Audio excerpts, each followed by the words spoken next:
Chanticoor Hoekse Waard te zeggen. Heren, hoe gaat het? Ja, heel erg goed. Heel erg goed. We hebben inmiddels zo'n 3 cd's uitgegeven en we zijn weer bezig aan de 4e. En kun je er wat meer over vertellen over de nieuwe cd? Nou ja, dat is natuurlijk nog een beetje geheim eigenlijk. Maar we hebben natuurlijk toch weer een leuk aantal nummers.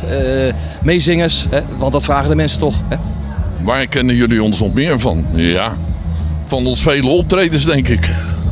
Wij treden ongeveer zo'n 70 keer per jaar op. Bejaardenhuizen, overal waar we gevraagd worden. Daarom zijn we nu ook in Veenendaal. Zij bestaan uit 52 mensen.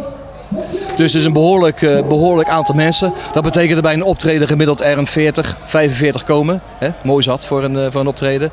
En we oefenen op dinsdagavond in de Hoekse Waard. Hè? Want daar komen wij vandaan. Dus allemaal mensen uit de Hoekse Waard. Dinsdagavond oefenen. Ja, en dan wat de secretaris al zei, nog 60, 70 keer per jaar nog eens op locatie. Dat is best een heleboel. En toch houden we ons enthousiasme erin. En dat is belangrijk. Hij zei het net al, onze dirigent is gestorven in januari. En sinds een paar weken hebben we een nieuwe dirigente.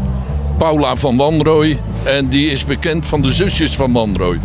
Dat is heel bekend. Die hebben overal opgetreden over heel de wereld met de accordeons. En dat is nu onze nieuwe dirigente. We hebben nog onze jaarlijkse feestavond. Dat is in de Hoekse Waard in Alcazar, een bekende discotheek.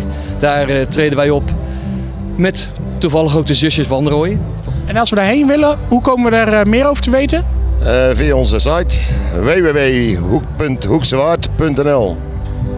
Chanticoor Hoekse Waard. Chanticoor de Hoekse Waard.nl.